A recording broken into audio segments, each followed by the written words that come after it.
세상의 모든 지식 언더스탠딩. 네.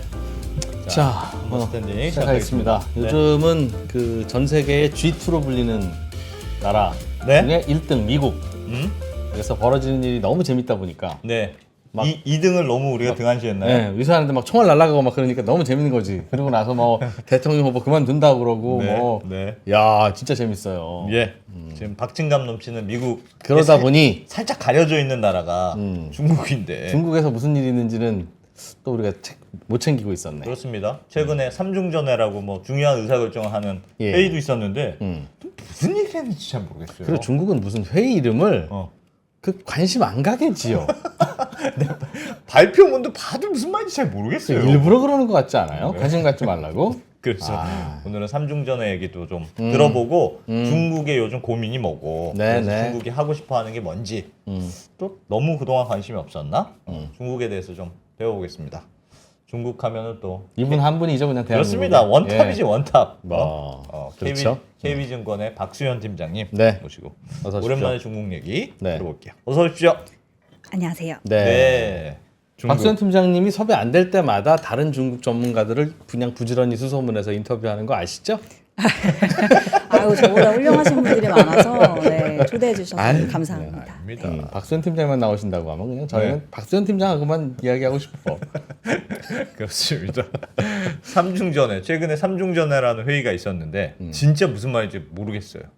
뭘 하겠다는 건지. 그렇죠. 내용이 굉장히 좀 방대했고 예. 항목들이 좀 조각조각 나눠져 있는 게 굉장히 많았어요. 한 2만 자 정도로 해가지고 내용이 공개가 됐는데 중국 정부가 발표하는 건 이 순서가 중요하거든요. 뭐를 먼저 얘기했는지. 아, 예. 네, 그래서 앞단에 뭐가 있고 뒤에 마지막에 뭐가 있는지 이게 순서가 명확하게 보이는데 예. 앞단에 얘기했던 거는 하이라이트로 딱 줘서 얘기한 거는 요약하자면 기술 확보하는 게 중요하다. 아, 그런 얘기가 있었어요? 네, 그러니까 요즘에 중국이 고품질 생산, 뭐 신품질 이런 얘기를 많이 하거든요. 예. 그리고 산업 그 생산 관련되어 있는 이 밸류체인 업그레이드 이런 얘기를 하는데 결국에는 이게 규결되는 게 세 가지 단어이긴 합니다. 예. 반도체, AI, 로봇.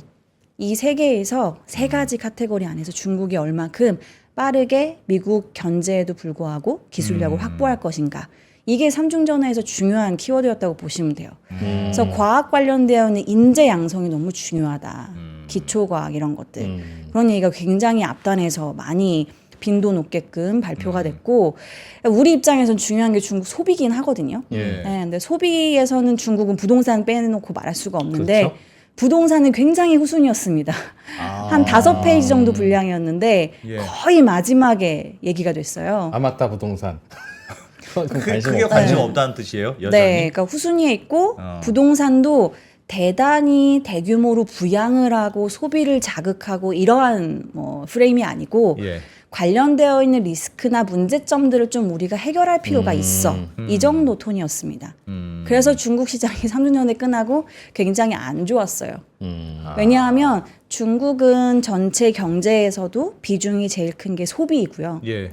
그래서 사실은 뭐 제조나 이런 수출보다도 소비 경기가 얼만큼 좋은지가 굉장히 GDP에서 예. 중요하고요. 그리고 전체 증시에서도 소비주 비중이 제일 큽니다. 그러다 보니까 소비 관련되어 있는 부양책들이 특히나 재정 연결되어 있는 것들이 확인이 안 되다 보니까 예. 시장이 갈피를 못 잡고 힘을 못 쓰는 그런 상황입니다.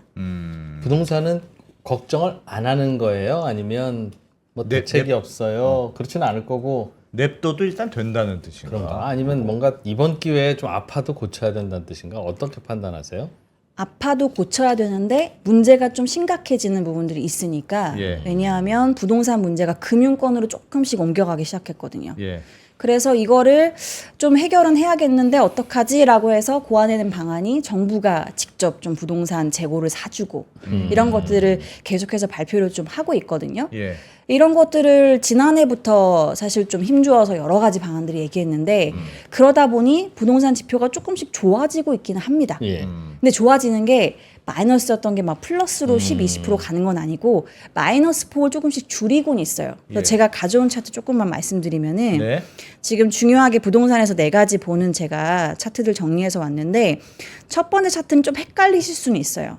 착공이랑 시공을 제가 나눠서 그려드렸는데 네. 착공은 뭐냐면 진짜 내가 부동산을 개발하기 전에 하기 위해서 건자재를 사고 인부를 확보하고 뭐 이런 것들 있죠. 예. 그걸 착공이라고 부르고요. 어. 통상 6개월 정도 이 제반 과정이 끝나고 정말 삽을 퍼서 건설을 하는 거 네. 이걸 이제 시공이라 하거든요. 아. 6개월 정도 텀을 둡니다. 예. 근데 보면 착공이 먼저 바닥 다지고 좀 올라오고 있어요. 그러네요. 그러면 시공도 이제는 좀 올라오겠죠.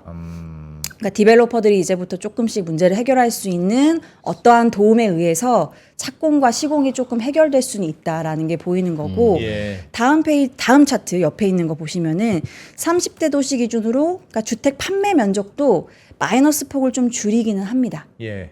그리고 그 밑에 있는 게 부동산 디벨로퍼들이 자금 조달하는 게 굉장히 어려웠었는데 자금 조달도 이제는 바닥 다지고 마이너스 폭을 좀 줄이고는 있어요. 저걸 바닥 따지고 올렸다고 할 수 있을까요? 그냥 마이너스에 놀고 있는데 여전히. 그래도 마이너스 폭을 이제 여기서 더 크게 형성하진 않을 거다. 예. 이러한 상황으로 중국 정부도 판단을 한 것 같아요.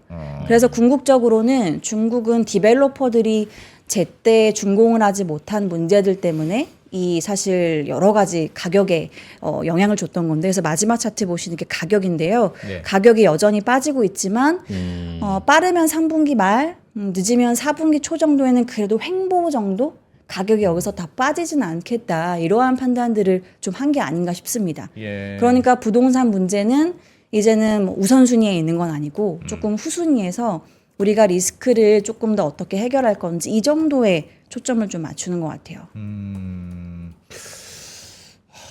그냥 일단은 좀 두고 보겠다는 뜻이네요. 중국 부동산과 관련돼서는 네, 맞습니다. 일단은 좀 두고 보다 보면 조금 나아지지 않겠느냐. 신기하네. 부동산을 살리고 싶고 지난해에 그래서 대책도 좀 내놓고 그랬으면 추가 대책은 안 내놓더라도 우리가 부동산 열심히 살려보려고 해라고 말로라도 하면 그 자체가 정책 효과가 있는 거라서 요거는 드리는 코스트는 적은데 되게 리턴은 괜찮은 스마트한 행동일 텐데 그게 굳이 왜 그렇게 안 했을까요? 근데 부동산에 대해서 계속 해결해야 된다. 네. 이 문제를 우리가 인지하고 있다. 자주 이러한 하던 얘기들을 얘기예요? 네, 계속 하고 있기는 했습니다. 그리고 부동산은 우리가 억압하는 게 아니다. 여기서의 문제점들을 잘 해결해서 좋은 방향으로 나아가게끔 정책을 펼치겠다 이렇게 얘기는 하고는 있었는데요. 예. 문제는 중국이 코로나 봉쇄 이후에 그 봉쇄하는 과정에서 정부 정책에 너무 들쑥날쑥하다 보니까 민심이 정부 정책에 대한 신뢰가 굉장히 낮아져 있었고 부동산 관련된 정책도 정부가 이렇게 얘기해봤자 놓아줄 리가 없지. 이러한 부정적인 시선이 상당히 좀 팽배하긴 합니다. 그래서 그러한 이제 효과가 사실상 미치는 영향들이 좀 제한적이긴 했었죠. 작고. 네, 그래서 부동산은 문제 해결을 해야 되고 그 과정 중에 있지만 굉장히 심각해지고 있는 건 아니다. 뭐 이 정도로 좀 볼 수 있을 것 예. 같아요. 그래서 삼중전회에서 하이라이트를 줘서 얘기한 게 우리가 기술을 확보해야 돼라고 얘기했던 게 삼중전회 역대 몇 번 있었습니다. 예. 삼중전회가 새로운 지도부를 구성하고 나면 지금 시진핑 3기 지도부 들어왔잖아요. 예. 그러면 통상 10년을 원래 하는 건데 예. 그러면 5년에서 10년 정도 내가 하는 임기에서 내가 하는 국정 운영 방향, 그다음에 산업 정책, 내가 어디에다 방점을 줄 거야. 이거를 알려주는 중요한 회의이긴 합니다. 예. 그래서 삼중전회가 원래는 굉장히 직전에 인기가 많은 회의였는데 이번에는 뭐 여러 가지 이슈 때문에 그렇게까지가 인기가 있지는 않았지만 예. 과거의 경우를 보면 뭐가 있었냐면요. 직전에 삼중전회에 좀 이런 트렌드를 만들어냈던 게 2차 전지랑 전기차. 그때 얘기를 하고 정부 보조금 투자 어마어마하게 늘어나서 사실상 공급 과잉의 이 싸움 안에서 중국이 글로벌 시장 헤게모니를 확보했죠. 예. 그 전이 뭐였냐면 태양광 풍력이었습니다. 아 그래요. 네. 그렇게 구체적으로 딱 얘기했어요. 태양광 풍력이야. 재생에너지, 전기차야, 뭐. 그 다음에 전기차, 그러니까 예. 신에너지 자동차라고 중국에서는 얘기하는데 이러한 카테고리를 삼중전에서 던지고 관련되어 있는 주요 부처들 있잖아요. 네. 거기에서 세부 방안들을 한 달 단위로 꾸준히 발표를 합니다. 음. 그래서 이번에는 로봇이 그런 것들이 뭐 물론 로봇에서 중요한 화두는 또 휴머노이드이기 때문에 예. 반도체 AI를 빼놓을 수는 없는데 이런 것도 연결해서 볼 수 있는 게 지금 제가 띄워드린 차트이긴 한데요. 과거에 중국이 전기차 생산량이 어마어마하게 늘어났던 이 시즌 때 예. 발표했던 정책들에 기반해서 단가가 굉장히 많이 떨어졌습니다. 그렇겠죠. 네, 전기차 가격이 뭐 사실 뭐 100만 유안 요 정도까지 가는 것도 있었는데 굉장히 낮아져서 20만, 뭐 15만 요 정도. 그러니까 원화로 따지면 한 4천만 원, 5천만 원 요 정도까지 쭉 떨어뜨린 거고요. 지금은 사실 휴머노이드 같은 게 가격 단가가 비싸기는 하죠. 근데 요거를 궁극적으로 2천만 원대 밑으로 낮추겠다는 게 중국의 전략이긴 합니다. 밑에 있는 노란색 선. 네, 맞습니다. 그래서 이거를 2030년까지 일단 1차 단계로 한번 해보겠다. 야, 중국이 손대면 또 무서운데. 이젠 로봇이군요, 로봇. 휴머노이드 로봇. 중국은 저렇게 미리 얘기하고 추진하는 이유는 뭐예요? 해를 다 까는 느낌인데. 일단은 중국은 그 일당 독재이기도 하고 예. 중앙 집권화되어 있기 때문에 예. 중앙이 우리가 원하는 게 뭔지에 대한 주문을 정확하게 가이드라인을 지방 정부에 뿌려줘야 됩니다. 근데 그건 지방 정부한테 공문 보내면 되는 거잖아요. 근데 각각의 KPI를 또 확인해서 네. 서로 경쟁을 시켜야 되기 때문에 아. 네, 삼중전에는 늘 그런 식으로 좀 전개를 해왔습니다. 전에도 뭐였냐면 예. 전기차 관련되어 있는 우수한 회사들을 확보한 지역에 KPI를 더 많이 주던가 아. 그러면 이러한 생산을 할 때 이 전의 과정에 있었던 재생에너지를 얼만큼 확보해서 생산을 하는 기업들 비중이 크던가 예, 예. 이런 거에 KPI 부여를 많이 했어요. 저의 질문은 요즘처럼 미국하고 예민하게 충돌하고 있을 때 이게 사실상 그 중국의 어떤 방향을 보여주는 건데 이렇게 솔직하게 다 털어놓고 우리 이렇게 갈 거야라고 하는 걸 세계 만방에 공개해서 얻을 게 뭘까? 차라리 뭐 생각도 있고 이렇더라면 그냥 우리끼리 속닥속닥 해도 될 만한 사회잖아요. 중국은. 그런데도 그렇게 매번 꼭 이번 회의뿐만 아니라 그렇게 모여서 하는 게 의외로 굉장히 의미도 있고 중요한데 그 이유는 중국 정부가 진짜 그렇게 하기 때문이야 라고들 하시니까 대국 마인드인가? 대국 되게 마인드. 오픈 소사이어티네. 우리나라도 그렇게는 안 하고 네. 미국도 그렇게는 안 하잖아요. 미국 지금 바이든 머릿속에 뭐가 있는지 모르잖아요, 우리가. 그런데 중국은 왜 오히려 저렇게 오픈하고 선언하고 심지어 저대로 하기도 하고 그럴까? 그게 좀 궁금했어요. 중국은 공산당이라는 특성상 이 선언의 의미가 굉장히 강한 것 같아요. 예. 우리가 전 국민, 전 국가적으로 어떤 목표를 보고 달린다. 예. 여기에 우리가 초점을 맞춰서 앞으로 어떠한 궤도를 형성할 거야. 이런 예. 거에 대한 선언적 의미를 굉장히 크게 부여하는 것 같아요. 그래서 물론 굉장히 디테일하게 어떻게 기술력을 확보하는지는 사실 공개는 안 됩니다. 예. 그리고 뒤에도 제가 보여드리겠지만 중국이 좀 똑똑해지고 있긴 해요. 예. 말씀 주신 그 발상에서 연결되는 지점이 뭐냐면 옛날에는 중요한 전기차 기업, 2차 전지 기업, 그다음에 태양광 기업들이 대부분 상장을 했거든요. 요즘 중국에서 잘하는 로봇 기업들은 다 비상장사입니다. 상장을 안 하고 정부가 그러한 기업들한테 보조금을 더 많이 줍니다. 아, 좀 숨겨놓는 거예요, 살짝. 네, 상장사가 아니면 사실 공시의 의무가 없고 예. 이들이 어디서 어떻게 수주를 받고 얼만큼 기술력이 확보됐는지 뭐 지역별로 매출이 어떻게 되는지 뭐 이런 거 공개할 필요가 없잖아요. 네, 그래서 지금 제가 6월 말에 사실 중국 로봇 기업들 기업 탐방을 다녀와서 뭐 그런 내용들 조금 더 디테일하게 말씀드릴 수 있는 건데 비상장사가 굉장히 많았습니다. 상장사는 손에 좀 꼽을 정도기는 해요. 로봇은. 네. 그러면 어쨌든 중국 정부가 공산당이 이번에는 로봇이야, 휴머노이드야 이렇게 딱 찍은 거잖아요. 왜 하필 로봇이었을까요? 그 많은 IT 뭐 많은데 로봇 물론 뭐 핫하긴 합니다만 네. 뭐 사람도 많고 그러게. 굳이 왜 로봇을 찍었을까요? 중국이 사람이 많기는 한데요. 나이 드신 어른들이 많은 거죠. 비중으로 따지자면. 나이 드신 어른들이. 그러니까 야, 중국 그거 따지면 우리나라를 따라오기 어려운데. 그래서 우리나라도 예. 그 로봇의 밀도라고 하거든요. 예. 그 일하시는 분들 10,000명당 로봇이 몇 대 있는지 예. 예. 이게 글로벌 탑 티어에 들어와 있습니다. 우리나라 거의 이미 거의 1등에 가깝다. 네 1, 2등 정도를 예. 우리가 차지하고 중국이 5등에 있거든요. 예. 그러니까 인구 절벽 문제가 시급한 나라일수록 이 비중을 많이 끌어올리는 편이고 중국도 인구 절벽이 이미 시작됐기 때문에 특히나 산업용 로봇은 지금 굉장히 빠르게 보급이 되고 있고 여기서의 큰 트렌드는 국산화이긴 합니다. 예. 중국산 제품으로 계속 갈아 끼워지고 있고 그러다 보니 중국의 장점이 이게 10분 발휘됩니다. 뭐냐면 가성비, 단가를 계속 낮출 수 있는 예, 예. 이점이 생기는 거죠. 국산 제품은 상대적으로 단가가 낮으니까요. 예. 그러니까 로봇이라고 하면 중요한 건 감속기, 그다음에 서버 모터 이렇게 두 개가 결합되면 관절이 만들어지는데 네. 이 두 개의 각각 국산화율이 빠르게 올라옵니다. 어. 아직 50%까지는 아닌데요. 40% 후반대까지 올라왔거든요. 음. 그러다 보니 국산화율 제고되면서 단가 떨어지고 가격 경쟁력이 제고되니까 더 싸게 만들 수 있는 겁니다. 제품을 만드는 공급 가격도 낮은데 이걸 만드는 인건비도 로봇이 대체해서 더 낮게 만들 수 있는 거죠. 그래서 결국에는 미국이 중국을 공급망에서 배제시키려고 할수록 예. 우리는 더 싸게 더 효율적으로 압도적인 가격 경쟁력을 가지고 승부를 보겠어. 이러한 전략이 이야. 여기서 워킹을 하고 있는 것 같아요. 약간 전공법이네요, 일종의. 그리고 중국에 제가 로봇 기업을 갔으니까 예. 특히나 산업용 로봇 이런 데 많이 갔거든요. 예. 우리나라 같은 경우에는 사실 노조의 파워가 워낙 세기 때문에 이게 로봇으로 굉장히 대체를 빨리 하기가 좀 어려운 측면이 있죠. 예. 근데 중국은 일단 노조가 없고 제가 이걸 물어봤더니 네. 두 번째로는 청년층, 젊은 층들이 여기 제가 차트도 있을 텐데 예. 가지고 왔는데요. 잠시만요.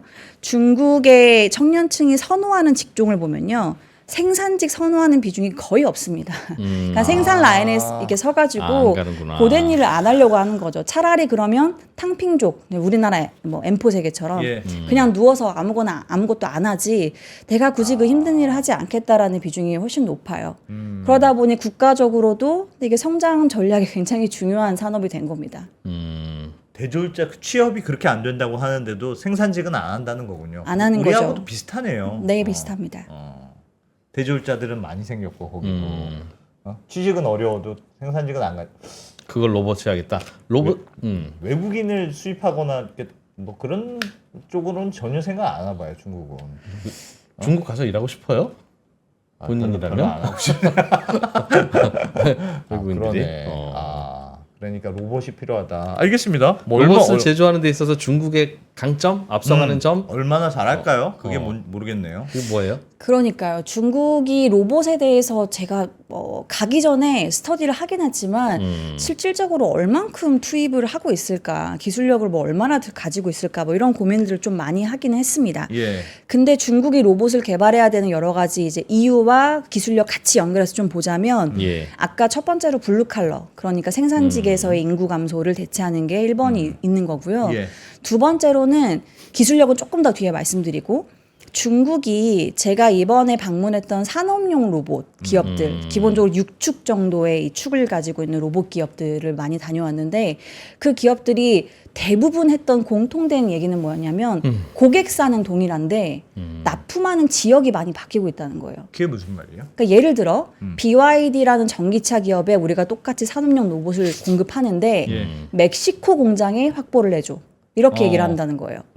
그리고 기타 다른 전기차 기업들이나 뭐 태양광 같은 기업들도 멕시코, 말레이시아 이런 쪽에 우리 생산 기지에 확충하기 위해서 로봇을 좀 납품해 줬으면 좋겠어.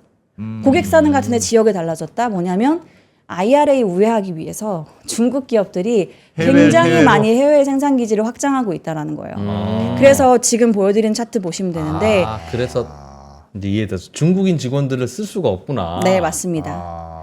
그래서 FDI랑 ODI의 괴리가 벌어집니다. FDI는 해외에서 중국으로 투자가 들어오는 건데 예, 이거는 예. 뭐 미국의 제재 여러 가지 계속 뭐 줄겠죠. 인도의 부상 이런 것 때문에 감소하고 있고요. 나가고 있구나. ODI는 중국 기업들이 밖으로 나가는 겁니다. 예. 그래서 중국에서는 수출이 화두가 아니고요. 출해라는 단어가 지금 굉장히 큰 트렌드입니다. 출해. 해, 바다 해자. 해. 바다를 건너서 생산 기지를 옮기는 겁니다. 세계화. 네. 그래서 얼만큼 누가 똘똘하게 잘 출해를 해서 기업 이익을 최대한 방어하고 내지는 더 끌어올리는가. 예. 미국의 제재에도 불구하고 멕시코 이런 데서는 생산해서 아직 납품할 수 있거든요. 그런 게 로봇 입장에서는 큰 장이 열린 셈이네요. 네, 중국 그리고 중국 기업 입장에서도 잘 생각해 보면 이게 해외로 생산 기지가 옮겨지면 숙련공 이거 당장 막 확보하기 힘듭니다. 그렇죠. 그리고 인건비도 국가마다 다 천차만별이에요. 그렇죠. 그러니까 이거 컨트롤하기가 쉽지 않습니다. 근데 로봇은 교육할 필요 없죠. 아프지도 않고요. 감정적으로 보살필 필요도 없고 문화적인 뭐 정서도 사실은 다르지 않고요. 그리고 여기는 생산 비용을 제가 통제할 수 있으니까 미국이 중국을 압박하고 생산 기지로서의 어떤 규제를 하는 건 사실 되돌리기는 어려운 상황이죠. 예. 그래서 중국이 로봇에 굉장히 집중을 할 수밖에 없는 상황이다. 이것도 좀 볼 수 있는 포인트인 것 같아요. 딱 타이밍이 중요한 타이밍이긴 하군요. 로봇을 해야 되는 이유. 얼마나 잘할지 모르겠어요. 근데 해야 되는 건 알겠습니다. 되게 오래 걸리지 않을까? 그리고 어. 휴머노이드면. 그렇죠. 저도 오래 걸릴 거라고 생각했는데 예. 생각보다 기술력들이 그렇게 형편없는 건 아니더라고요. 어. 그래서 지금 보여드리는 그림 보시면 이거는 뭐 유튜브나 이런 데서 보셨을 수도 있는데 홍콩에 상장되어 있는 회사긴 합니다. 제가 다녀왔고 예. 유비텍이라고 하는 휴머노이드를 개발하는 기업인데요. 실제 지금 여기는 니오 아시죠? 전기차 예. 생산 라인에서 맨 마지막 니오 마크를 박는 작업을 아. 네, 휴머노이드 로봇이 합니다. 와. 그래요? 네, 이 유비텍이 만든 휴머노이드 모델 이름이 워커라고 하는데 예. 그리고 유비텍은 대주주 중에서 BYD 창업자가 있어요. 그래서 BYD 생산 라인에도 들어갔다고 하더라고요. 그러니까 얼만큼 지금은 일단은 생활에 들어오는 것보다는 생산성에서 공장에서? 네, 채산성을 얼만큼 올릴 수 있는지에 조금 더 연결돼서 움직이고 있는 상황입니다. 왜 근데 하필 저걸 했을까요? 저 마지막에 찍는 엠블럼 것이 상징적인 거지 어. 그러니까. 상징적인 걸까? 아니면 저기 사람이 힘이- 할 수도 있는데. 힘이 많이 드는 걸까? 세게 찍어야 돼서 그런가요? 야, 저거 테슬라 로봇하고 거의 비슷하게 생겼네요. 그렇긴 한데 기술력 격차가 있기는 합니다. 그렇지만 싸기는 싸죠. 굉장히 저렴한 단가로 형성이 되어 있고 근데 유비텍이 판매하는 휴머노이드 로봇이 지금 굉장히 생산 캐파가 많아서 엄청나게 수익 창출을 해주고 이러지는 못해요. 그래서 어떻게 똑똑하게 하고 있느냐 예. 아까 다음 페이지가 마침 보였는데 여기 보이는 작은 로봇 있죠. 밑에 있는 건 휴머노이드 이제 판다 얼굴 한 건 휴머노이드고 예. 위에 있는 작은 로봇이 뭐 한 요 정도 장난감 같은데요? 네, 그런 크기인데 예. 중국 교육부랑 같이 협업을 해가지고 캐시카우 역할은 얘가 해줍니다. 뭐냐면 얘가 14개 정도 언어를 습득하고 있고요. 예. 특히나 선생님들이 교수법을 하는 데 있어서 어떻게 효율적으로 얘도 같이 협업을 해서 가르칠 수 있는지 코딩 작업을 가르쳐 주거나 혹은 시험 채점 같은 거를 얘가 한 번에 해가지고 예. 데이터와의 선생님한테 한 번에 보내준다든지 조교네요. 네, 굉장히 효율성을 제고할 수 있는 얘 이름이 50이거든요. 손 50에 손을 뺀 겁니다. 아, 50이. 네. 그래서 예. 50아 이 책을 읽어줘라고 하면 언어 상관없이 다 14개 언어 습득되어 있는 건 다 읽어줍니다. 반장 역할, 주번 역할, 조교 역할 다 하네. 네, 그래서 얘가 지금 캐시카우 역할을 해주고 읽을 있고 수도 있어요? 아니 입력된 걸 읽어주는 거죠? 이 책과 세트로 같이 움직이기 때문에 네. 기본적으로 교재는 다 습득이 되어 있습니다. 아. 그래서 이 페이지만 펼치면 어떤 페이지에 뭘 보고 있는지를 알 수가 누가 있어요. 사가요 저 로봇은 지금? 교육부에서 사서 대부분 아, 초등학교, 일선 학교에 중학교에 뿌린다? 많이 확보가 되고 있고 이미 있어요? 그럼 학교에? 네, 이미 확보가 되고 있습니다. 이야.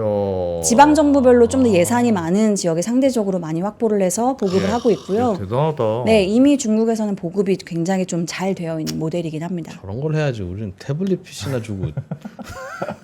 야, 되게 앞서가네요 저런 면에서.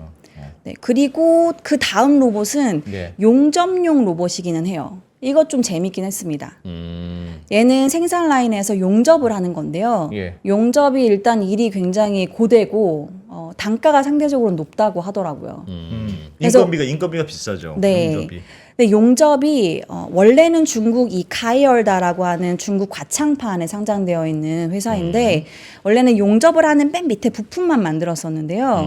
그리고 전체 로봇 그 본체 자체는 야스카와라고 일본에서 로봇 잘하는 예. 회사가 있어요. 거기에서 본체를 사왔는데 지금은 본체까지도 카이얼다가 만듭니다. 만들어요.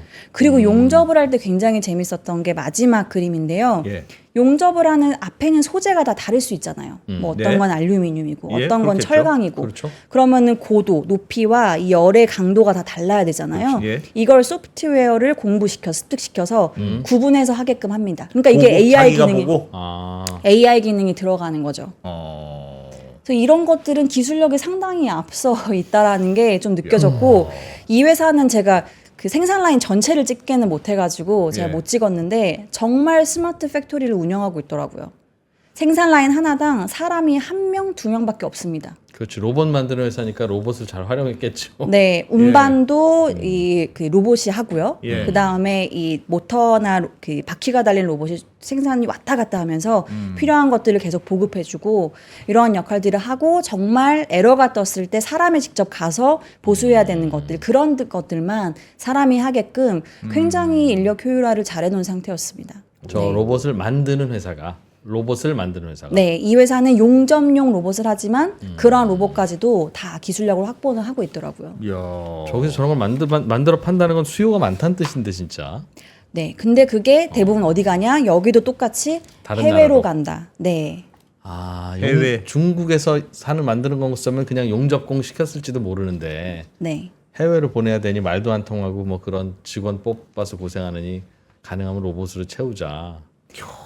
근데 이게 좀 제가 다니면서 무섭다고 생각했던 지점은 예. 해외에서 지금 물며 겨자 먹기로 어떻게 보면 나가는 거지만 예. 정말 이렇게 스마트 팩토리 기능을 고도화해서 생산의 효율성을 정말 빠르게 끌어올릴 수 있는 기술을 확보하면 이게 미중 관계가 어떻게 될지는 또 모르잖아요. 그럼 빠르게 또 중국 안에서 스마트 팩토리는 확장하기 굉장히 용이합니다. 예. 그렇구나. 네, 이거는 로봇만 깔면 되니까요. 그러니까. 부지가 있고 사람 확보하고 교육하고 이거 필요 없습니다. 근데 아직까지는 사람을 쓰는 게 싸지 않을까요? 아닌가요? 싼 것도 있는데요. 예. 문제는 이 여러 가지 기회 비용을 따져봤을 때 중장기적으로 인건비 대비해서는 훨씬 로봇의 가성비가 뛰어날 수 있겠다라고 판단을 하고 있는 것 같고 저도 그건 좀 동의가 됩니다. 그럼 사람은 사람 믿을 게 못돼? 걷어들이는 거 아니야? 검은 머리는 공장에서 거두는 쓰는 게. 거 아니야. 와, 중국 무섭네요. 아, 저게 한번 발전하면 계속 이게 업그레이드가 빨리빨리 될 텐데 정말. 완전 최첨단은 아닙니까? 그러니까 산업용 로봇이라는 거는 그래도 중국이 그래도 야 지금 우리 이게 필요해 지금 환경 상황에서는 뭐 이게 필요해. 그러면 일단 조금 부족하지만 바로 도입하자. 그 정도는 되는 모양이네요. 산업용 로봇은 이것도 사람이랑 같이 하는 협동 로봇이 있고 예. 로봇 혼자 하는 게 혼자 하는 게 있는데요. 있죠. 예. 혼자 하는 거는 상대적으로 이 안전 민감도가 좀 낮기 때문에 네. 그거는 도입을 좀 빨리 했고요. 협동 로봇은 지금 도입이 상대적으로 늦지만 그래도 빠르게 되고 있는 상황입니다. 원래 중국이 로봇 같은 거 잘 만들었었어요? 아니면 지금 막 급하게 열심히 하는 거예요? 미국이 그러니까 제재를 잘 하고 있는 거기는 하죠. 중국이 2015년에 중국 제조 2025를 예. 발표하면서 로봇이 이때 대대적으로 들어왔거든요. 로봇에 대한 육성 산업을 어떻게 할 건지. 예. 그래서 요것도 제가 표가 있긴 한데 2015년부터 시작해서 네, 예. 여기 있습니다. 최근까지 꾸준히 어떻게 로봇을 육성할 것인지 보면 타임라인이 제가 중요한 거 굵직굵직한 거 넣어놨지만 예. 연간 최소 30개 이상의 발표가 계속 꾸준히 나왔습니다. 로봇 관련해서? 네. 어. 어떻게 보조금을 줄 것이고 지금 삼중전에서도 얘기했던 설비 교체, 설비 업그레이드가 굉장히 중요하다고 얘기하는데 예. 그게 결국은 로봇으로 교체한다는 얘기인 거거든요. 그러한 것들이 앞으로는 재정의 무게중심이 네, 그쪽으로 갈 가능성이 높다. 로봇 보조금? 네, 로봇으로 대체했을 경우에 그리고 이 로봇이 조금 더 높은 기술력을 확보한 로봇일 경우에 이런 식으로 중국이 이구한신이라는 걸 하잖아요. 예. 이구한신이 소비재만 하는 게 아닙니다. 지금은 내가 생산을 하는 이 프로듀서인데 예. 로봇으로 교체하는 설비 교체를 한다. 그럼 예. 이것도 보조금을 줍니다. 직접 갔다 오신 거잖아요 공장에. 네. 확실히 참 다르긴 우리나라 로봇 요즘 우리나라도 로봇을 열심히 만들고 있던데 거기에 비해서도 이야 진짜 이 정도였단 말이야. 이런 느낌인가요? 아까 유비텍이라고 하는 회사가 만드는 그 휴머노이드는 예. 그 사진 보시면 나와 있기는 한데 보면은 굉장히 정교하게 이 마지막 그림이 그건데요. 앞에 있는 냉장고에서 제로 콜라를 꺼내서 예. 저희가 한 12명 서 있었는데 세 번째 사람에게 콜라를 전달해 줘라고 하면 그 사람한테 정확하게 전달해 주고요. 걸어가서? 네, 걸어와서 세 번째 사람에게 주고 제가 거기 있었는데 제가 그걸 받으면 제가 놓치지 않게끔 제 손 위치를 잘 파악해서 주고 물러갑니다. 이야 내가 여기 있어도 여기 주고 여기 있어도 여기 주고 이럽니까? 네, 제 손 위치를 잘 파악해서. 어. 네.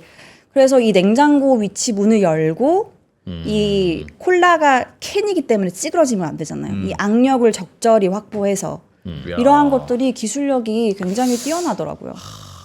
언제 중국이 저만큼 됐지? 저기까지는 쉬운 그래도 그런 거 아닐까요? 저기까지는 그런데 제가 좀 더 놀랐던 부분은 아까 말씀드린 것처럼 그 로봇을 만드는 데 있어서 휴머노이드도 그렇고 물론 여기는 좀 AI 영역이 더 필요하긴 하지만 예. 결국엔 구동할 때는 감속기라는 부품, 그다음에 서버 모터라는 모터, 한 부품 네. 이 두 개가 가장 단가나 그렇죠. 이런 가치가 중요하잖아요. 보시면은 글로벌 시장에서 HDS라고 하는 하모닉 드라이브라고 하는 일본 기업인데요. 예. 글로벌 시장 점유율은 60% 정도 되거든요. 어. 근데 중국에서는 35% 정도가 됩니다. 그러니까 중국 기업들이 이미 나머지 부분들을 많이 차지하고 있는 상황이에요. 예. 그러니까 감속 자체적으로 조달하는 거예요. 네, 감속기. 네, 이런 것들을 하고 있는 상황이었고 이거는 무거운 걸 드는 감속기가 있고 또 가벼운 걸 드는 게 있는데 그 두 개의 방면에서 모두 다 중국은 사실 기술력을 굉장히 빠르게 확보하고 있는 상황이더라고요. 감속기라는 건 어려운 부품입니까? 감속기라는 게? 감속기를 중국에서 많이 한다는 게 로봇에서는 되게 중요한 거예요. 그러니까 로봇이 구동되려면 제가 로봇 전문가는 아니긴 한데 예. 제가 배운 바에 의하면 아마도 네, 이프로님이 더 저보다 전문가이시지 않을까 싶지만 문과? 이과? 뭐 그런 걸 물어보냐는 표정이네. 로봇의 성능은 네. 실제로는 여기서 이제 딱 여기까지 어깨에 손을 짚는 로봇이라면 예. 그냥 아주 단순하게 만들면 네. 해 그럼 띡 이렇게 합니다. 네. 그 사실 좋은 건 띡 해서 가까이 가면 느려져야지, 서서히 느려져요. 느려지면서 그렇지, 그렇지. 딱 이렇게 짚는 건데 그렇지. 그렇게 하려면 감속하는 모터가 필요하죠. 그게 속도를 브레이크 댄스 같은 거 딱 추면 쫙 중간 멈춰야 되는 그 느낌이 오는데 그거 마지막에 자연스럽게 하려면 필요하다는 감속을 해야 되는구나. 네. 모터는 빠르게 움직이는 습성이 있고 이걸 어떻게 잘 사람처럼 감속해서 움직일 수 있는지 네, 그 속도 조절을 하는 기능이긴 합니다. 워워 모터라고 해요. 워워워워워. 그건 농담입니다. 그걸 원래 일본이 잘했던 모양이네요. 그럼요. 일본 기업들이 압도적으로 기술력이 높았는데 지금은 중국의 기술력도 올라왔고 가격 경쟁력이 워낙 지금 높아지다 보니까 일부 석학분들은 그렇게도 말씀하시더라고요. 가격 경쟁력으로 이 기술 격차는 충분히 메꿀 수 있다. 얼마나 싼데요? 중국 보통 4-50% 정도 단가가 낮습니다.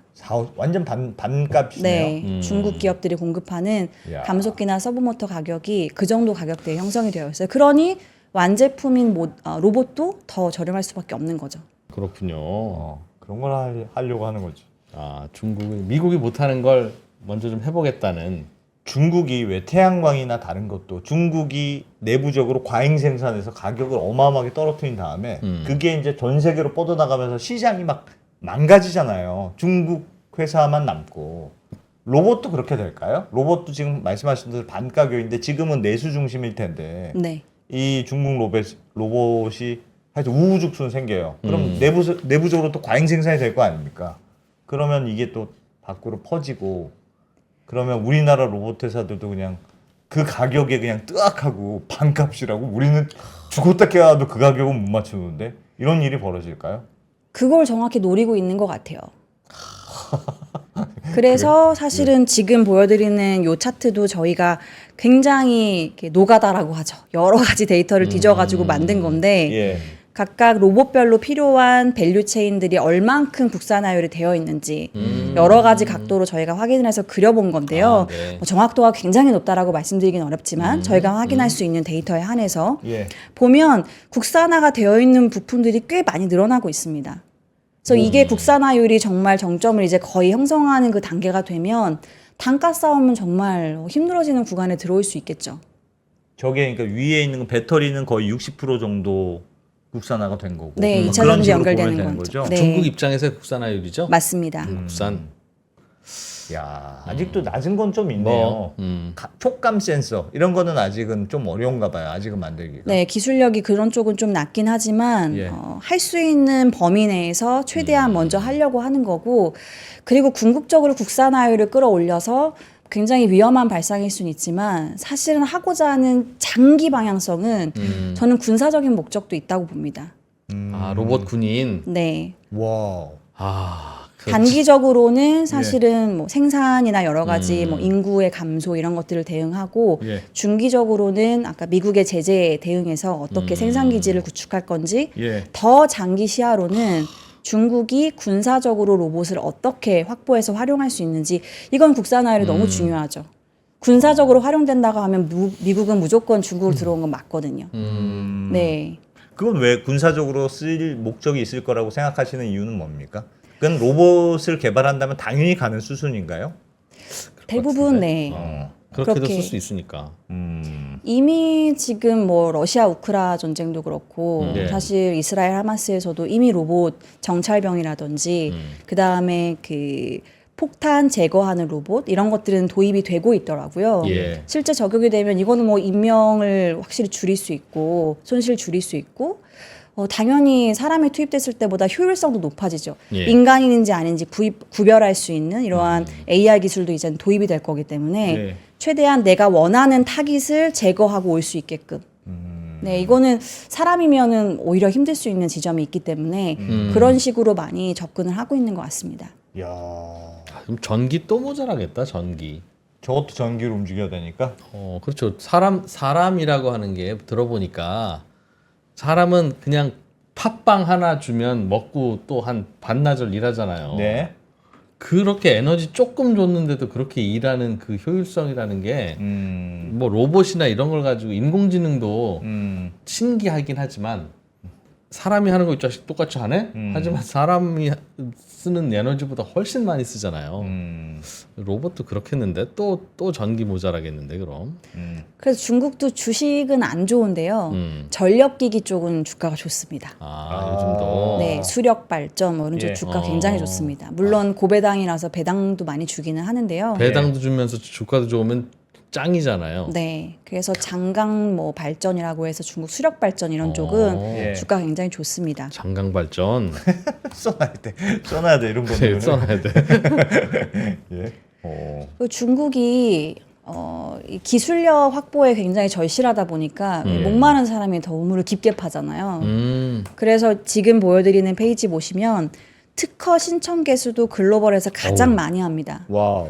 물론 얼만큼 기술적으로 이 퀀텀 점프를 할 수 있는 그러한 이제 그 특허를 신청하는지는 세부적으로 좀 봐야겠지만 그럼에도 불구하고 일단 양으로 승부를 보기 위해서 굉장히 많은 노력들을 하고 있다. 원래 로봇은 일본이 강하잖아요. 저런 거는. 네. 중국이 좀 특허는 하여튼 열심히 내고 있는. 네. 일본이 목표군요. 일본을 넘어선다는 게. 일단 1차적으로 일본을 보고 있는 것 같고요. 예. AI 기능들은 미국이 독보적으로 지금 기술력을 많이 확보하고 있기 때문에 네. 어떻게 AI 기능을 로봇에 접목하는지 그래서 인재 확보 뭐 이런 거에 굉장히 지금 좀 혈안이 되어 있는 것 같아요. 상용화나 이런 일정이나 이런 건 좀 언급이 있던가요? 일단 2030년을 좀 타깃으로 많이 두고 있습니다. 휴머노이드가 대대적으로 도입되는 시기를. 그리고 가격도 그때 굉장히 단가를 낮추는 전략들을 많이 제시를 좀 하고 있고요. 예. 그래서 테슬라도 지금 뭐 2만 달러 이런 얘기들을 하고 있는데 옵티머스 예. 그 시점을 말을 안 해줬거든요. 언제 2만 달러에 팔 건지. 근데 그 시점을 중국에 더 빨리 도달할 가능성도 있어 보이긴 합니다. 있어 보인다. 야. 그럼 전 세계에서 제조를 다 로봇이 하면 도대체 이 나라와 이 나라의 경쟁력 차이라는 건 어디서 나올까요? 그러니까 로봇을 만드는 회사의 차이만 남겠죠. 중국에서 로봇 사다가 우리나라에서 부산에서 돌리는 거랑 중국에서 로봇 사다가 상해에서 돌리는 거랑 중국에서 로봇 사다가 말레이시아에서 돌리는 거랑 뭐가 다를까요? 똑같을 거잖아요. 그래서 제가 고민하고 있는 게 뭐냐면 이거긴 합니다. 중국의 GDP와 GNP가 이제 많이 벌어질 수도 있을 것 같아요. 그러니까 바깥에서 생산하니까 네. 도메스틱 NP는 줄어들고 DP가 늘어난다는 뜻인 건가요? 반대인가요? 반대입니다. 반대죠. 네. 그렇지. 네, 국내 총생산, 중국 안에서 GDP, 중국 안에서 일어나는 생산은 줄어들 거고요. 예. 내셔널, 그러니까 중국 국적의 기업이 생산하는 거, 그럼 늘어날 해외에서. 거다. 네, GNP는 지금은 거의 유사한 궤적으로 비슷하네. 보이는데요. 예. 아까 FDI, ODI도 보셨지만 예. 사실상 이 두 개의 괴리가 벌어지면 어떤 일이 생길까? 중국의 경쟁력을 어떻게 우리가 판단해야 될까? 경제 성장률은 떨어지는데 예. 기업들은 배불러질 수 있는 거죠. 기업 이익은 늘어나니까요. 의미가 별로 없겠죠. 네, 그러나. 그래서 GDP에 대한 눈높이를 중국이 계속 낮추잖아요. 우리는 질적 발전을 할 거고 양적 발전은 관심 없다. 이 얘기를 한 지 굉장히 오래됐습니다. 예, 그 얘기는 계속해요. 그 얘기가 저런 뜻입니까? 네, 저는 그래서 이제는 우리 GDP 숫자에 너무 집중하지 마세요. 이거 중요하지 않습니다. 이런 얘기들을 계속 하고 있는 것 같아요. 그러니까 중국도 그러면 수출 기업화, 그러니까 내수보다는 수출 기업화. 우리는 역시 제조업이고 이 제조업에 기반으로 해서 수출 기업화하겠어요. 그런 뜻이잖아요. 그렇게 이미 하고 있죠. 그래서 우리나라 기업들이 많이 고통을 받고 있습니다. 철강도 그렇고 뭐 전기차 당연히 그렇고요. 예. BYD도 이제 뭐 세단 1,600만 원으로 들어온다고 하니까요. 예. 그러한 것들이 저는 더 심해지면 심해졌지 더 약해지지 않을 거라고 보는 이유가 트럼프가 지금 주장하고 있는 정책들을 보면요. 다 인플레를 자극하는 거잖아요. 그렇죠. 그렇죠. 감세도 그렇고 사실 관세. 관세 올리는 것도 그렇고요. 그리고 전쟁의 종료를 원하잖아요. 네. 그러면 전쟁이 꽤 오래 진행됐기 때문에 인프라 투자를 해야 되죠. 예. 그럼 투자하면 이것도 인플레 자극하는 요소이고 그러면 중국이 이렇게 저가 생산하는 게 트럼프 입장에서 나쁘지 않을 수도 있다. 왜냐하면 트럼프 1기 때는 미국의 물가가 그렇게 높지는 않았거든요. 지금은 또 다른 상황인 거고 근데 반대로 그는 예상하기 좀 어려운 사람이니까 만약에 그럼에도 불구하고 아메리카 퍼스트를 위해서 우리는 관세를 올리고 이런 거 해야 돼. 그러면 중국은 굉장히 강하게 저가를 밀어붙여서 그 전까지 당선되기 전까지 예. 협상 카드로서 활용하려고 하겠죠. 이걸 협상 테이블에 올려놓고 그러면 우리가 원하는 거 하나 해주면 공급 과잉 좀 덜 할게. 이런 식으로. 그래서 저는 연말까지는 중국의 공급 과잉이 약해지기는 어려울 것 같습니다. 그래서 수출 단가를 계속 낮출 것 같은데 예. 중국의 수출 단가 지수라는 게 발표가 돼요. 보면 지금 보시는 페이지인데 지난해 대비해서 수출 단가가 올라가면 100을 상회하고요. 예. 100을 하회하는 건 지난해 대비해서 단가가 낮아졌다는 겁니다. 예. 올해부터 지난해 궤적 보면 굉장히 많이 낮아져 있죠. 아, 그러네요. 이게 지금 100을 하회한 지가 한 17개월 돼 가거든요. 전 왜 낮아졌죠? 가격을 낮추고 있는 거죠. 네. 물량은 많으나. 네. 그래서 P 곱하기 Q에서 전체 어마운트는 비슷한데 예. P는 계속 떨어지고 Q는 올라가면서 밀어내기. 아하. 네, 그러면서 수출을 지금 나름의 호황을 만들고 있는 거거든요. 네. 이거는 고용은 유지할 수 있기 때문에 생산을 하게 되면. 근데 이게 어느 정도로 낮은 레벨로 가격을 계속 낮추고 있냐면 요 직전에 비슷하게 이 정도 기간 100을 하회했던 게 그 직전이 글로벌 금융위기 때였고 예. 그 직전이 아시아 외환위기 때였습니다. 그러니까 그 정도의 위기감을 가지고 중국이 단가를 낮춰서 최대한 제조에서 어떤 영향력들을 놓치지 않기 위한 그러한 것들을 지금 하고 있다고 보실 수 있고 그래서 제조업에서 관련되어 있는 생산이 늘어나고 투자가 늘어나니까 보시는 것처럼 고용시장 실업률이 오히려 좀 좋아집니다. 실업률이 떨어져요. 야, 그래요. 네, 그런데 GDP 자체를 보면요. 앞에 차트가 있는데 2분기가 컨센서스를 하회했거든요. 아이고 예. 죄송해요. 없는데 컨센서스를 하회했지만 보시면 제조업은 빨간색 선인데 꾸준히 기여도가 올라오고요. 서비스업이 결국 내수 소비인데 예. 여기는 기여도가 떨어집니다. 그렇지만 아까 보여드린 것처럼 고용은 방어할 수 있는 거죠. 그렇겠네요. 제조업으로. 네. 방향이 명확하군요. 중국은 지금. 그래서 제조에서의 영향력, 그다음에 본인들의 역량 예. 이런 거는 내려놓기가 좀 쉽지 않을 것 같습니다. 미국이 더 압박할수록 이쪽은 더 강화할 가능성이 높을 것 같아요. 더 낮게, 더 싸게 만들어서. 그렇지만 내구성도 좋게. 싸지만 싼 게 비지떡이면 사람들이 안 사잖아요. 그러니까 싸지만 가성비 측면에서 굉장히 써보니 괜찮더라. 예. 이렇게끔 공급을 하기 위한 노력들을 강화할 것 같습니다. 중국 정도의 인구와 시장 규모면 보통 이제 내수 중심의 경제 성장을 선택하기도 하는데 이걸 만든다는 건 꼭 수출하려고가 아니라 미국과 싸울 때 필요하니까. 장기적으로는 그렇게 타겟팅을 하는 것 같아요. 예. 그래서 이거는 정말 단기, 중기로 뭐 잠깐 이렇게 한번 불고 끝날 바람이 아니고 굉장히 장기 트렌드로 중국이 저가 공급을 함에 있어서 우리가 어떻게 대응을 해야 되는지 이런 그러게. 거를 한번 고민해 볼 필요가 있는 것 같습니다. 그 고민에 대한 답은 뭘까요? 우리는 이런 뉴스를 접하면서 무슨 생각을 좀 해야 될까요? 우리나라 로봇은 큰일 났다? 근데 약간 내수는 중국 입장에서 중국 정부 입장에서 중국의 내수 시장 워낙 크고 사실은 중국은 내수만 해도 먹고 살 수 있는 나라지 않습니까? 내수는 야 언제든지 요거는 할 수 있어요. 약간 이런 자신감이 있는 걸까요? 그러니까 이거는 언제든지 우리가 돈 넣으면 바로 살아나. 부동산 살리면 바로 살아나. 그러니까 일단 제조업은 시간이 오래 걸리니 일단 제조업부터 준비하지. 약간 그런 스탠스를 이해할 수도 있겠습니까? 내수는 부동산이 연결되어 있기 때문에 네. 천천히 해결해야 돼. 급하게 해결할 생각 없어. 오히려. 네, 그렇게 얘기하는 것 같고요. 예. 공급망에서 배제되면 다시 복귀하기는 굉장히 어렵거든요. 예. 이거는 우리가 절대로 놓치면 안 된다라고 판단을 하고 이거는 빨리 하는 게 급선무죠. 천천히 하면 안 되는 거죠. 미국이 트럼프 당선되면 더 규제할 가능성이 높아지기 때문에 예. 오히려 미국 내부적으로 정신없을 때 사실 올해 하반기에 좀 더 이런 보조금 같은 강도를 특히나 첨단 기술에선 많이 할 것으로 보이는데 예. 이쪽의 고삐는 오히려 더 쥐겠죠. 어. 그리고 아까 우리나라 관점에서 고민 말씀 주셨는데 제가 요즘 생각하는 건 중국이 우리나라를 이제는 시장으로 바라보는구나. 원래는 반대였거든요.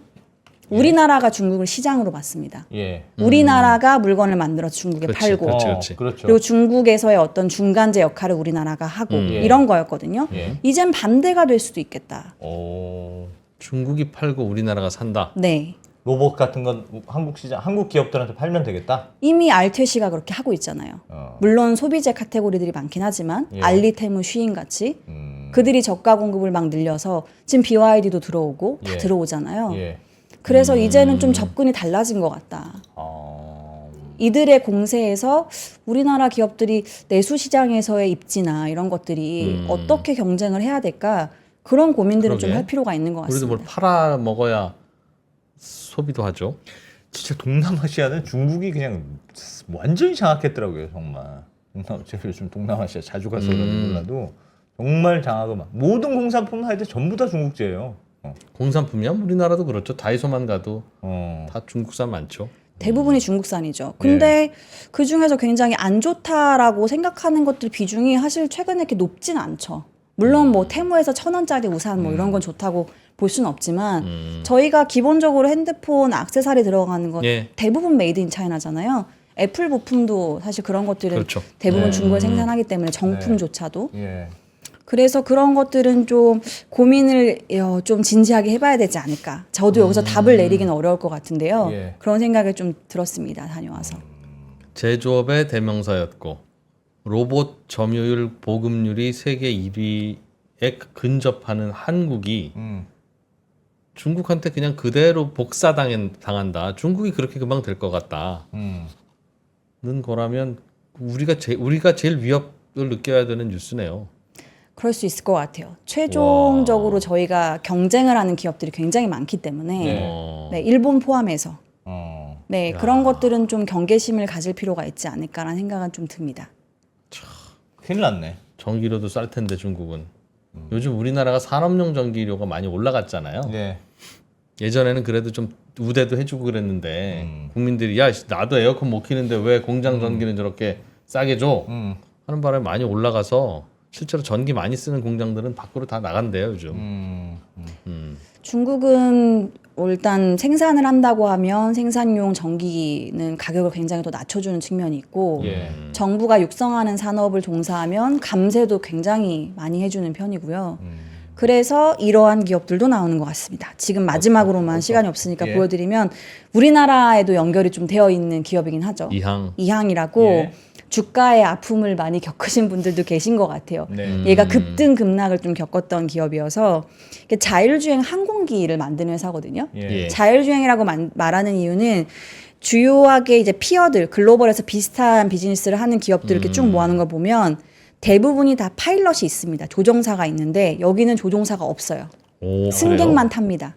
아, 그렇기 때문에 이 자율주행 항공기를 띄웠을 때 단가가 압도적으로 저렴합니다. 요금이 싸질 수 있겠네요. 네, 왜냐하면 파일럿을 고용하는 비용이 비싸기 때문에 예. 그게 대부분일 텐데. 여기는 유일하게 없고 그래서 서울시가 원래는 도입을 해서 하려고 했었다고 저는 알고 있어요. 이항 저걸. 네, 그래서 한강에서도 날리고 뭐 이런 것들을 했었는데 리모컨으로 막 하고 그랬었던 것 같아요 그때는. 컨트롤러가 네, 있고 예. 실제 이 전체 컨트롤 장악을 하는 이 타워나 이런 것들이 있기는 합니다. 예. 근데 여기가 좀 놀라운 이유는 중국 안에서 헬기를 띄우는 게 한 4,000위안 정도 한대요. 그러니까 뭐 7, 80만 원 정도 하는데 예. 지금 이 이항의 자율주행 항공기를 한번 띄우는데 가격이 절반이래요. 그러면은 헬기보다 싸다. 죄송해요. 2,000위안인데 헬기 띄우는 게 예. 그러니까 한 40만 원, 1,000위안 정도 하고요. 일단 파일럿이 필요 없고, 근데 정부가 보조금을 100에서 300위안을 준대요. 그러면 한 700위안 가지고 이거를 타고 도로로 가기 좀 복잡한 길들. 그렇죠. 예. 그다음에 한강 이렇게 한 번에 건너가면 건널 훨씬 수 있지. 가깝잖아요. 예. 중국은 운하가 많기 때문에 그러한 길로 가면 14만 원이면 타볼 법하다. 그래서 지방 정부랑 같이 협업을 해서 굉장히 좀 도입을 하려고 내년부터 본격적으로 도입이 될 거고, 여기는 원래는 개인별로 이렇게 판매하는 모델을 좀 지향하다가 예. 지금은 정부랑 같이 협업을 해서 대중교통 시스템으로 나아가려고 하는 것 같더라고요. 그래서 저걸 대중 좀 비싼 택시로 취급한다는 거죠. 네, 그래서 에어택시 기능으로 해서 각각 스팟별로 A, B, C, D 이렇게 스팟을 정해놓고 거기에서 항상 똑같은 길만 왔다 갔다. 네, 안전하게. 그리고 이런 항로 같은 것도 사전에, 왜냐하면 여기는 위를 날아다니기 때문에 그러겠죠. 항공기 이런 것들 항로를 다 파악하고 있어야 돼요. 예. 그래서 군이라든지 이런 민간 항공기 관련된 회사들 데이터 다 취합을 해서 할 수 있게끔 그렇게 좀 진행을 하려고 한다고 합니다. 중국이 자율주행 택시도 도입을 이미 하고 있거든요. 예. 물론 대대적으로 하는 건 아니지만 그렇게 되면 진짜 어찌 보면 효율성을 극대화하는 이런 교통수단들이 중국에서 가장 빨리 적용될 수도 있겠다. 야, 중국은 진짜 뭐가 일사불란하군요. 일사불란해. 예전에 한국도 그랬었는데. 그래서 오세훈 시장님이 조만간 방문할 수도 있다 뭐 그런 얘기를 하더라고요. 예. 근데 제가 좀 걱정했던 거는 아까 항공 그 노선 같은 것들 예. 그 경로를 다 오픈해 줘야 되잖아요. 이게 군사적으로 활용될 수 있고 데이터 안보가 글로벌리 중요한 화두인데 이 수출하는데 문제가 없냐라고 했더니 기본적인 회사 지침은 절대 그 국가에 관련되어 있는 데이터는 중국으로 가져오지 않는데요. 네. 그 나라에서 사가면 네, 그 나라에서만 확보하고 절대 중국을 가져오지 않는 조항을 체결한다고 하는데 예. 또 모르죠. 뭐 모르죠? 네, 그런 것들이 좀 리스크 요인은 될 수 있을 것 같아요. 다만 중국 안에서는 여전히 자율주행 항공기, 그 다음에 아까 휴머노이드 이런 게 보급률이 너무 낮기 때문에 네. 중국 안에서 한 1년 정도 확장하는 그림은 굉장히 각광을 받을 수도 있을 것 같아요. 중국 안에서 확장하는 거야뭐 크게 무리가 없으니까요. 그런 것들은 중국 안에서 트렌드가 좀 될 수 있을 것 같긴 합니다. 지금은 이런, 그럼 우리 긍정적으로 뭔가 생각해야 되니까 중국의 그런 첨단 산업은 투자하기에도 괜찮은 시점이라고 보십니까? 중국 주식으로 중국 주식 요즘 진짜 안 좋잖아요. 장강전력 차트 보니까 거의 뭐 지리산을 계속 오르고 있는데요. 아 그래요? 네, 그 장강전력 차트랑 지금 보여드리는 차트랑 아마 비슷할 텐데요. 네. 중국에서 유일하게 핫한 테마가 있습니다. 고배당. 네. 중국- 고배당도 요즘 핫해요? 중국이? 네, 중국도 중국판 밸류업을 하고 있고요. 아. 신구구조라고 해서 여기도 강제 규정들을 만들어서 예. 계속해서 주주 환원율을 높이라고 하고 있는 상황이어서요. 은행은 이미 배당을 많이 주고 있었고, 그래서 배당주에서 유틸리티, 에너지 이런 쪽에 배당을 많이 주는데 에너지 유틸리티 하면 떠오르시는 게 여긴 생산이랑 연결되죠. 그렇죠. 아, 수출은 고가 저가 상관없습니다. 예. 어쨌든 뭐든 많이 하면 생산은 해야 되는 거거든요. 네. 그러니까 유틸리티랑 사실 에너지는 필요한 거고요. 이러한 것들이 밑에 있는 가장 수익률 안 좋은 게 CSI 300이라고 우리나라 코스피 200 같은 대표 지수인데 여기는 수익률이 마이너스인데요. 전체적으로는 안 좋은데. 네, 고배당이랑 은행주 이런 쪽은 수익률이 좋습니다. 어, 그리고 사실 테크주, 그러니까 인공지능 로봇 이런 지수는 수익률이 좋지는 못해요. 안 좋네요. 그러네, 오히려. 안 그렇지만 만약에 중국을 좀 좋게 보고 예. 중국의 포트를 전체 자산 배분에서 그래도 한 30은 가져가고 싶어 라고 예. 하신다고 하면 5에서 10 정도는 가져가시는 것도 나쁘지 않을 것 같아요. 왜냐하면 중간중간 이러한 모멘텀들이 정책이 나오면 예. 한 번씩 위로 훅훅 튑니다. 빨간색 동그라미처럼. 이게 귀신처럼 제가 쪽집게로 딱 맞춰서 알려드리면 좋은데 예. 그게 쉽지 않아서 저 타이밍을 놓치게 되면 전체 수익률을 벤치를 이기기가 좀 쉽지가 않아요. 예. 그래서 고배당을 사실 저는 한 7, 8 정도 들고 가시고 요러한 제가 말씀드린 휴머노이드 연결되어 있는 밸류 체인들을 한 1, 2 정도 들고 가시면 중국 포트를 만약에 들고 가신다고 한다면 예. 좀 괜찮지 않을까 그렇게 좀 제안을 드리고 있습니다. 휴머노이드 로봇 포트에는 어떤 종목들을 주로 담았어요? 사실 좀 어려운 게 네, 비상장이 진짜 많- 잘하는 기업들은 비상장이 비상장이 많아요.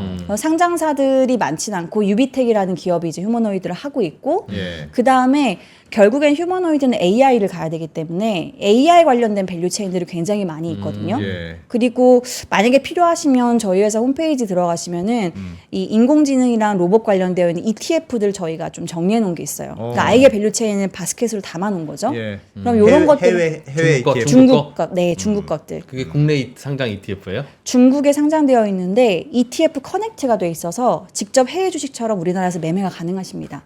항생테크 이런 거 사면 거기 포함이 안 돼 있습니까? 중국 항생테크 테크 기업들 다 넣은 거잖아요. 아닙니까? 항생테크에는 대부분이 알리바바, 바이두 조금은 떨어져 있는 기업들입니다. 그러니까 온라인 플랫폼 기업들이고 정말 제조업 베이스의 테크 기업들 비중은 크진 크진 않습니다. 않아요. 네. 그런 거 모아둔 중국 ETF가 있는데 중국 주식 모아둔 네. 중국 주식이죠 그 ETF도. 네. 그런데 우리는 해외 주식 살 수 있으니까. 네, 해외 주식 카테고리에 들어가시면은 그 KB ETF가 증권. 검색이 되고 매매가 가능하십니다. 그래요. KB증권 앱을 깔아야 되는 거죠? 꼭 KB는 아니어도 되지만 여기 나오셨으니까 뭐 아니어도 되나? 아니어도 되겠죠. 아니어도 되지만 정보는 저희 회사에서 정리가 잘 되어 있기 때문에 알겠습니다. 네, 알겠습니다. 정보는 KB증권에서 매매는 수수료 싼 곳에서. 너무했다 진짜. 그러지는 맙시다. 아니 보통 귀찮아서 그냥 해요. 정보가 좋은 그래, 데서 정보 그냥 보고, 그래. 그냥 하게 됩니다. 많이 먹으면 되죠. 어차피 단타 칠 거 아니잖아요. 이런 거는. 네. 알겠습니다. 야, 불안하네. 그러니까 전반적으로. 중국의 변화가 진짜 우리 입장에서는 굉장히 위협적이네요. 특히 로봇 이런 거 되면 한국의 제조업도 만약에 진짜 그 계획대로 된다면 한국의 제조업이 뿌리채 흔들릴 수도 있을 것 같은데. 그런 것들 대비가 좀 필요할 것 같아요. 중국이 콕 집어서 한국이라고 하진 않았지만 질적 성장 설명하는 거 보니까 그냥 한국처럼 되자 일단 그런 얘기 같은데.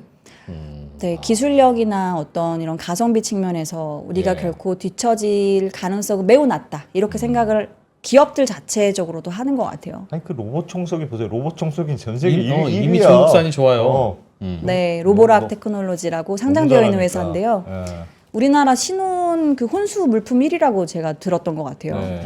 그래요. 로보라테크. 네. 그 진짜 좋다고 하더군요. 하여튼. 그 전기 청소기. 전기 청소기. 한국 전기 청소기 저희 집에 있는데 좀 약간 이상하거든요. 내가 좀 이상하거든요. LG 거예요? 삼성 건데 삼성? 약간 이상합니다. 좀 이상해. 알겠습니다. 자, KB증권의 박수현 팀장님. 중국의 중국에서 변화. 보고 오신 중국의 무서운 이야기. 네. 중국이 이렇게 한 번씩 다녀와야 또 잘 요즘 들었습니다. 이렇게 돌아가는 걸 알 수 있군요. 그러니까 이런 거 들으면 우리나라 주식 어떡하지 앞으로 뭐 그런 생각이 들어요 사실. 그렇죠. 올해 뭐 길게 보면 어떻게 될지 모르겠지만 원래 투자는 길게 보면서 포트폴리오 만들어가는 거래잖아요. 그럼 뭐 한국 주식을 어떻게 담아야 되는 거야? 나는 안 담아도 되나 그냥? 그런 생각은 좀 들어서. 걱정은 좀 되네요. 예, 그거면 저희가 해야 되는 거니까. 네, 고맙습니다. 고맙습니다. 박수현 팀장님. 감사합니다.